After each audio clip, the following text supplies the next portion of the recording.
السلام عليكم، ازيكم عاملين ايه؟ وحشتوني من الفيديو اللي فات، يا رب تكونوا كويسين. اخباركم ايه؟ ما قدرتش اكمل الفيديو ده الا بعد الفطار. عملنا قراقيش، لازم كوبايه شاي بلبن كده تعطر المزاج. هتعملي كحكه، هتعملي بيتي فور، هتعملي غرايبه، هتعملي اي حاجه، لا غنى عن القرقوشه الحلوه ديت اللي بتحبي تاكليها. يا سلام مع كوبايه شاي بلبن، سواء في العيد او بعد العيد. يعني الكحكه او القرقوشه حكايه. انا بس مش عايزه اكسر منه كتير عشان تا اوردر حرام. بصوا، بصوا الكحكه عامله ازاي، القرقوشه معلش اسفه. بصوا مفرغه من جوه ازاي، حلوه جدا جدا جدا، وسهله وبسيطه وهتعمليها بسرعه. عملنا الكميه بتاعتنا، عاملين 2 كيلو، عجنت معاكم كيلو، انا عجنت كيلو تاني. الكميه حلوه جدا، موفرين فيها جدا جدا جدا جدا. طب عايزين نعرف الطريقه والمقادير، هندخل على الفيديو ونتفرج عليه الاخر. ان عجبنا الفيديو لايك وشير وسبسكرايب. باي. تم كده يا حبايبي، نقول بسم الله وعلى بركة الله. أنا بس عايزة أوريكم حاجة. بصوا شكل الكحك ده، شكله جميل جدا جدا جدا. أوردر كده جنة، تحفة تحفة تحفة تحفة. دي البصامة، شكله جميل جدا، سواء هتعملي بيه المحشي أو السادة خطير. ندخل بقى في الوصفة بتاعتنا. أنا معايا 50 جرام سمنة أو نص كيلو. النوع بقى اللي يعجبك، سمنة بلدي، سمنة هولندي، اللي يعجبك وحسب إمكانياتك، بس نقي حاجة حلوة. ومعايا كيلو دقيق نخلاه كويس جدا، حط عليه رشة الملح ومعلقة بيكنج باودر. حتى هيسألني طب ليه معلقة بيكنج باودر واحنا هنحط خميرة؟ الخميرة بتخلي العجينة تنفش، لكن البيكنج باودر بيخليها من جوه هشة قوي وبتبقى حلوة جدا جدا جدا. انا هعجن معاكم كيلو، وبره الكاميرا هعجن كيلو كمان عشان انا عايزة 2 كيلو. هحط الدقيق على السمنة ونبسه كويس جدا. خلاص احنا حطينا الدقيق. معايا هنا نص كوبايه، هحط عليها معلقه خميره. بس انا الظرف الخميره ده كنت واخده منه، فمش هيكفي، هاخد من الظرف التاني بس عشان محدش يقول لي ان انا واخده ظرفين. واقوم حاطه. انا بحب الكحكه بتاعتي او القرقوشه بتاعتي تكون مسكره بزياده. يعني الطبيعي ان انا هحط معلقتين سكر، انا بحط 4. بحب ان هي يكون فيها تسكيره كده منها لنفسها. يعني حتى الكحكه عندي بعمله فيه التسكيره ديت، لو انت مش عايزه تحط له سكر وعايزه تاكليه كده تحسي ان هو طعمه حلو جدا. خلاص ده بالنسبه للخميره، على ما نبسه تكون الخميره بتاعتنا خلصت. نيجي بقى هنا ودوت اختياري، بس صدقيني حلو جدا. شوية سمسم مع حبة البركة، ده شمر على ينسون. انا مش طحناه، يعني انا مدياله تكسيرة كده. دول انا هقسمهم على ال2 كيلو. هحط معلقة كبيرة هنا ومعلقة كبيرة هنا، وهبتدي ابس العجينة بتاعتي. اهم خطوة معايا مرحلة البس، هي دي اللي هتديني القرقوشة بتاعتي تكون ناعمة كده وحلوة جدا. ما تستعجليش عليها، اديله وقته، وهوريكي المراحل ازاي تبقي عارفة ان هي العجينة بتاعتك اتبست. بصوا يا حبايبي، انا في الاول كده بشتغل على مرحله يعني درجه هاديه، عشان بس الدقيق بتاعي لغايه ما يختلط كله بالسمنه. كل شويه كده تنزلي الجوانب عشان هتلاقي الدقيق بتاعك ما بيتبسش، وتفصلي العجان وتقلي من تحت. طب انا ما عنديش عجان، اعمل على ايدي، باذن الله هيطلع معاكي احلى قراقيش. هتاخديه وهتبسيه كده بايدك لغايه ما اوريكي المراحل كلها هتبقى عامله ازاي. احنا دلوقتي المرحله بتاعتنا مفرفته كده. هعمل معاكي في الاول ان الرمله نديه، مش ترخص اللي هنخلص بيها، لا لسه تاني. بصوا يا حبايبي، شايفين المرحله ديت؟ لا هنصبر شويه كمان. انا عايزاها انعم من كده، عايزاها تحس ان هي سايحه، تحس ان العجينه معاكي سايحه كده اكنها عجينه معجونه عادي. لا، هتديها ضرب شويه كمان تحس ان العجينه سايحه معاكي. بصوا يا حبايبي، هي دي المرحله اللي احنا عايزينها.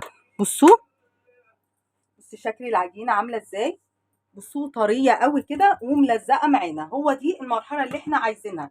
يعني مرحله والدقيق، اسفه، السمنه والدقيق براحتك. مجرد ما هنحط السوائل، مش عايزين عجن كتير. انا مبتديه، بصوا الخميره بتاعتي ما شاء الله، انا مبتديه بنص كوبايه ميه. ليه ما حطيتش مثلا كوبايه او كوبايه الا ربع؟ عشان هي ازيد من نص شويه، عشان انا ما اعرفش كل دي بيختلف من التاني. يعني الكلام ده لما تكوني انت نفس الدقيق عملتي منه كذا مره، فخلاص انت عارفه المقدار بتاعه. وبرده حطي الميه واحده واحده، احنا مش مستعجلين. بدل ما تحطي الميه كتير قوي وتلاقي العجينه سالت معاكي، فهتضطري تحطي لها دقيق فمش هتبقى مظبوطه. فنحط الميه واحده واحده ونديها تقليبه بس لغايه ما العجينه تلم معانا. بصي انا الميه معايا اختفت، هعمل ايه؟ هتاكد برده ان انا اديها تقليبه. ممكن يكون حته من الجنب مش متقلبه او اي حاجه، وهختبر العجينه اشوفها مظبوطه ولا لا. لو محتاجه شويه سوائل هحط لها، مش محتاجه خلاص كده هتبقى بالنسبه لي حلوه قوي. انا بس بنزل العجينه، بنزل كل الجوانب. هي ان شاء الله مش هتحتاج، ولو احتاجت هيبقى معلقه معلقتين. هديها برضو تقليبه تانية كده ونشوف هتبقى عامله ازاي. بصوا حبايبي، همسك العجينه اهي.